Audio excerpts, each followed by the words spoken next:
Aqui no estúdio a gente recebe agora o deputado estadual Ranieri Paulino, do MDB, que é o líder da bancada de oposição na Assembleia Legislativa. Deputado, boa tarde, seja bem-vindo. Boa tarde, Hermes, boa tarde a todos que nos assistem.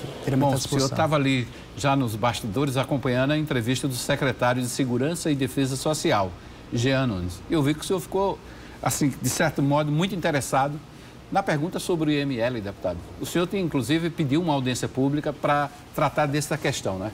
Hermes, eu tenho falado nisso com muita constância, tá? Lamentavelmente, essa interdição do IPC tem causado muito transtorno na dignidade das pessoas, né? No momento do seu falecimento e, às vezes, até na liberação dos corpos. É uma coisa indigna, né? O ano passado eu entrei com requerimento para fazer audiência pública, desde a interdição pelo Ministério Público do Trabalho, pelo doutor Varandas, e não tive sucesso. Esse ano nós conseguimos, porque fizemos uma negociação com o governo para retirar uma convocação, eu acho que na época até era a doutora Livânia, que é para tratar sobre Cruz Vermelha, esses problemas da Orcrim, e nós conseguimos aprovar isso, né, dentro dessa negociação, mas ainda não tem data marcada. Vou conversar, inclusive, com o líder do governo, o deputado Ricardo Barbosa, que está em Brasília, para fazermos essa audiência pública. Estive no Ministério Público sexta-feira passada com o procurador-chefe, tratei desse tema mais uma vez, algo que não pode sair na ordem do dia. Aproveitei também a presença do secretário Jean, que eu tenho muito respeito a ele,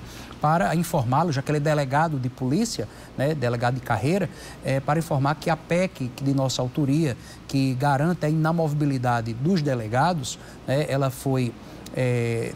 teve seu parecer rejeitado na CCJ, mas entramos hoje com um recurso e nós conseguimos hoje por unanimidade em plenário para que ela voltasse à sua tramitação regular. Isso permite uma segurança de atuação do delegado, independente de qualquer governador que esteja no comando do Executivo, né? Permite que o delegado de carreira possa exercer suas funções sem qualquer tipo de pressão política. E isso ultrapassa gestões. Não é João Azevedo, não é Ricardo Coutinho, não é Ronaldo Cunha Lima, ninguém. Não, sem dúvida. É a consolidação de uma carreira jurídica. Inclusive, foi incluído no rol de carreira jurídica através de uma PEC nossa lá em 2011 ainda. E, de fato, o inquérito é a fase vestibular de todo o processo criminal. Então, precisa que toda a equipe, e especialmente o delegado, já que está numa carreira jurídica, a mesma garantia que tem um promotor, que tem um juiz, ele também tem essa garantia de que vai cumprir na inteireza as suas atividades. Deputado, além dessa PEC aí, o que é que o senhor destacaria hoje na sessão da Assembleia Legislativa? Há a proposta de fusão e extinção de 3 empresas, nós vimos aqui logo no início do programa, essa proposta foi aprovada, inclusive com voto de governista, né? Foi, na verdade, fruto de uma audiência pública que nós fizemos, insistimos muito nesse acordo, nós tínhamos 6 emendas de minha autoria, né, e até na última semana tentamos ainda que o governo recepcionasse. Como existia dentro da bancada, né, existia alguma divisão em relação a isso, nós conseguimos, né, aprovar ainda 2 emendas de minha autoria, mais 2, uma deputado Naboa, um deputado Wilson Filho, para que garantir tanto os direitos laborais, os direitos trabalhistas, a garantia trabalhista, né, desses servidores que vão para essa nova empresa que é Empaé, como também garantir o que ela se propõe, que é a pesquisa, e não constava, né, na medida provisória justamente o quesito pesquisa. Foi fruto da nossa audiência pública, apresentamos e foi feito um amplo consenso, né, no que concerne a fusão, extinção e fusão para a Empaé. Né? Da mesma forma, não foi com a Empasa. A Empasa votamos contrário, inclusive, né, porque os funcionários da Empasa estiveram lá conosco hoje, fazendo esses apelos, que não sabem o que vão fazer no dia de amanhã, uma vez essa medida provisória tendo sido aprovada, assim como foi. E o pior ainda, viu, Hermes, era o jabuti que continha na medida provisória. A medida provisória, em tese, que era para a extinção da Empasa, né, tinha também uma mudança, inclusive, de status dentro das organizações sociais quanto à sua fiscalização, ficando diretamente ligada ao governador. A minha crítica foi justamente que devia ter sido em instrumentos próprios, uma medida provisória ou um projeto de lei tratando da Empasa e outro tratando também das organizações sociais. Com a votação das medidas provisórias, a pauta da Assembleia está destravada, deputado? Sim, está destravada. Na verdade, ela só estava travando, né, projetos de lei. Né? A medida provisória ela trava apenas isso, né? Diferentemente de veto, que trava toda e qualquer matéria na Assembleia. Então, demos vazão, né, fluidez semana passada a muitas matérias, mas faltava, né, as medidas provisórias. Foi, inclusive, o que motivou esse apelo, né, do presidente Adriano Galdino para que o quórum se mantivesse, né, sempre com o número mínimo de votação. Agora, esse apelo do deputado Adriano Galdino, na verdade, os outros parlamentares deveriam comparecer, né? Eu posso dar o testemunho aqui que o senhor sempre está lá presente nas sessões da Assembleia. Agora, a gente está no início de legislatura, espera-se um novo comportamento dos parlamentares, foi com esse sentido na votação das eleições passadas que os eleitores foram às urnas. A renovação não só de caras, de nomes, mas também de postura dos parlamentares. E a gente vê muito deputado estadual, inclusive novatos de primeiro mandato, faltando às sessões.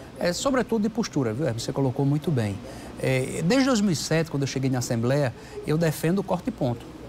Se não, tem que ter um critério objetivo. Não sendo atendido esse critério objetivo, que se corte o ponto. Inclusive, o ponto eletrônico agora estará para os servidores da casa. Naturalmente, tem que ser estendido também para os parlamentares. Agora, sinceramente, o que me preocupa é a motivação. Quer dizer, eu vou à Assembleia para o meu ponto não ser cortado.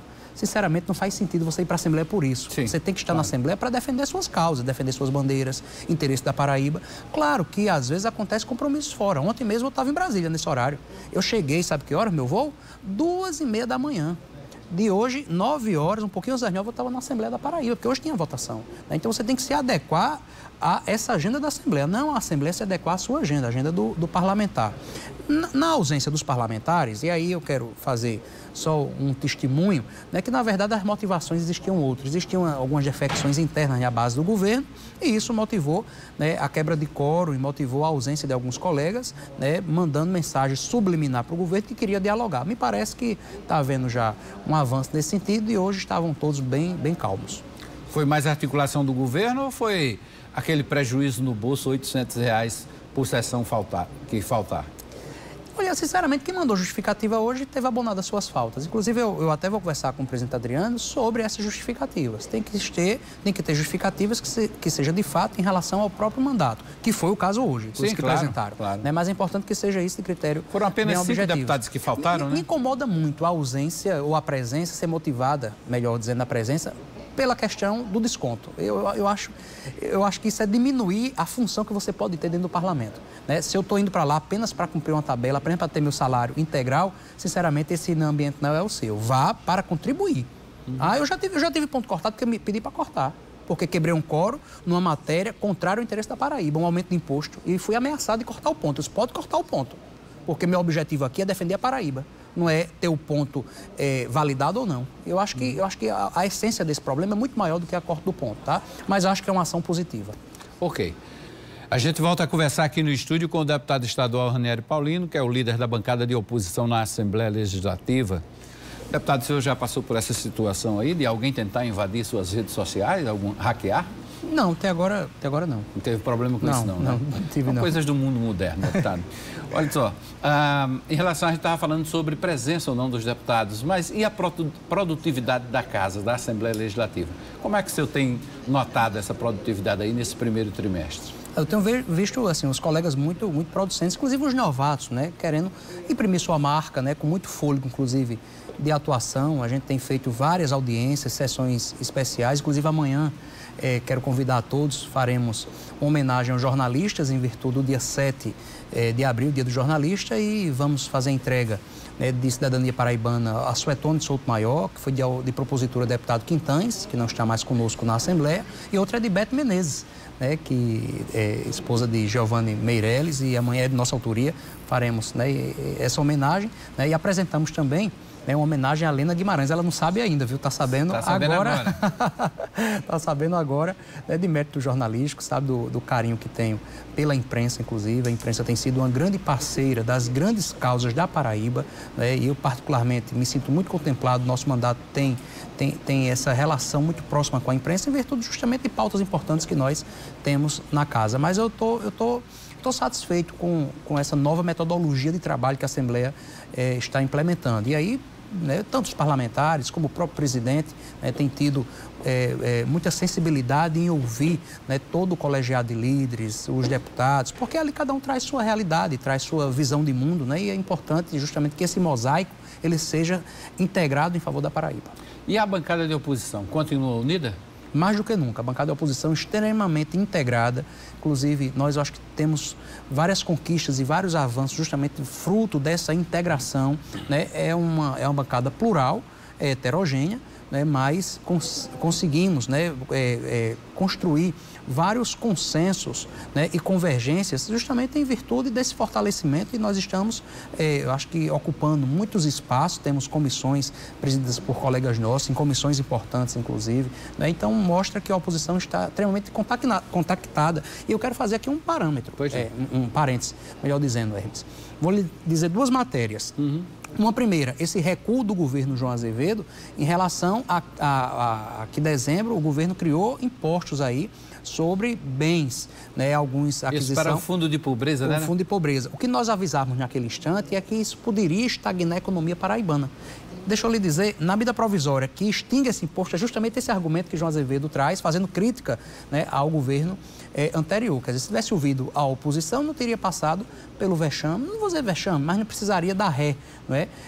E outro ponto, e aí foi vexame, eu estive sexta-feira no Ministério Público do Trabalho, e o TAC que foi assinado, o termo de acordo de conduta pelos Ministérios Públicos e o Governo do Estado, faz uma cobrança, né, explícita à regulamentação do decreto que deveria ter sido apresentado em 2011, quando foi votado a possibilidade de se ter OS na Paraíba, no caso, a Cruz Vermelha. Então, naquele instante, o nosso voto, as nossas posições, as nossas emendas, era justamente cobrando a regulamentação, né? E, anos depois, aí passa esse vexame, sim, vexame nacional, né, de indício, inclusive, de corrupção.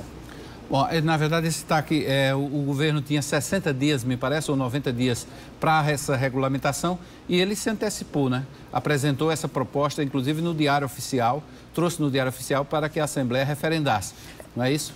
A gente hoje mesmo eu fiz um apontamento de algumas irregularidades. O governo tem aquela história de mudar água para o vinho, é o contrário. Está querendo mudar vinho, eu digo vinho porque foi caixas de vinho que não tinha os recursos, né? De vinho para água. Trouxe para a Paraíba uma organização social chamada Aqua. Ela é do Maranhão, atua no Espírito Santo, mas já envolvidas em muitas irregularidades, e nós alertamos isso hoje na tribuna da Assembleia, pedindo que esses órgãos que subscreveram esse TAC também acompanhem a atuação dessa Aqua, que vai atuar nas UPAs, Princesa Isabel, de Guarabira e algumas outras. O acompanhamento é sempre importante, a fiscalização, a transparência na verdade, é sempre importante. A Assembleia está inerte em relação a isso. Se não fosse alguns parlamentares, especialmente da oposição, a Assembleia não está acompanhando como deveria. Todos os órgãos fiscalizadores de todas as esferas aqui na Paraíba estão se pronunciando acerca disso, exceto a Assembleia institucionalmente, porque esse é um tema tabu para a nossa casa e nós não aceitamos ter esse tema tabu. Mas a Assembleia tem o papel também de fiscalizar, né? Fiscalizar principalmente o Executivo. É o papel, inclusive, a função típica do Poder Legislativo, né? Está na Constituição. De fiscalizar os atos do Poder Executivo. Quem aprova e quem reprova as contas do Poder Executivo é a Assembleia. Então, justamente, a Assembleia não pode estar omissa nessa discussão. Daí, a minha cobrança, insistentemente, para a CPI. E essa medida provisória que foi aprovada na gestão anterior de Ricardo Coutinho, que aumentava impostos, a taxação sobre vários produtos, inclusive automotores, não é? E isso permitiu que também que houvesse essa revisão hoje.